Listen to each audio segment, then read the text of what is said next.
So I want to dive deep into the EB5 Immigrant Investor Program. The USCIS, United States Citizenship and Immigration Services, recently updated their website for the EB5 visa as of September 2023, included some additional details. Before we delve into those details, make sure you click the subscribe button. Also enable that notification bell. You're going to want to make sure you stay up to date with all our insightful content. So this program was set up back in 1990. The EB5 program was meant to stimulate economic growth by enabling foreign investors to create jobs and invest capital in the United States.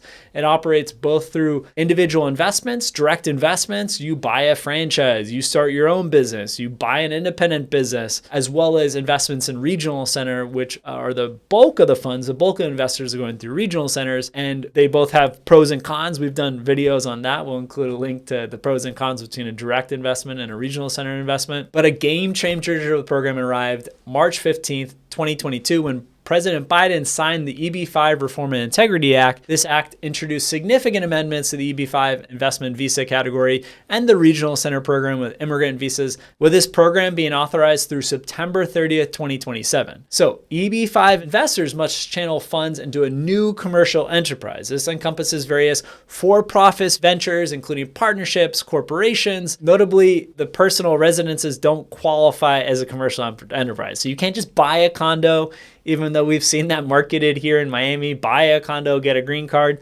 Sorry, it doesn't work like that. The cornerstone is the job creation. An investor must generate a minimum of 10 full-time positions for qualifying employees. This means 35 hours or more. For enterprises outside a regional center, jobs must be directly created by the enterprise or its wholly owned subsidiaries. However, for those within the regional center, up to 90% of the job creation can be met through indirect jobs. So that means you do a big construction project. There could be contractors. There's also the impact on the local community. You can count all those jobs that are created through your economic impact. Also, in the case of troubled business owners, so imagine you're used to turning around businesses. You buy an existing business that's bleeding cash.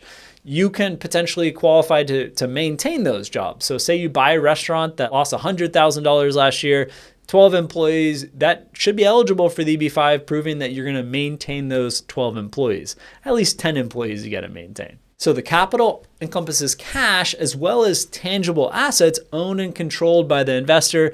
USCIS does not consider as capital any assets acquired directly or indirectly by unlawful means, such as criminal activity. So they're going to look deeply in terms of your source of funds.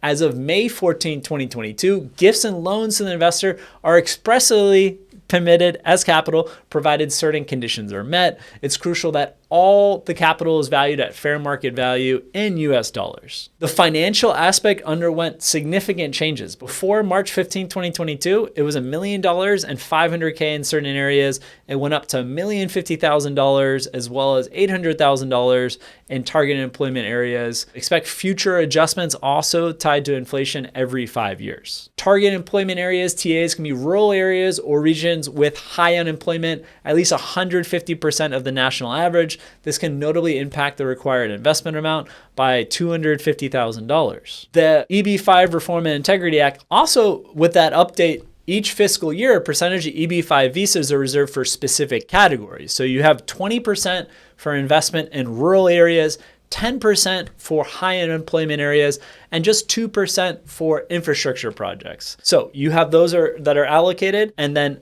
after that, the rest can jump in. So say you invest in a posh area of Miami in a smoothie bar with 10 employees, you're probably not going to be part of that 32% allotment, and you're going to go in the general pool. There you have it, a short guide on the EB5 program and the latest requirements for 2023. These changes are geared towards boosting the U.S. economy through job creation and foreign investors bringing their dollars or whatever currency they're converting to the United States. Remember, always consult with an immigration attorney for the most up-to-date information. Check also directly the USCIS website. Thanks for tuning in, and until next time.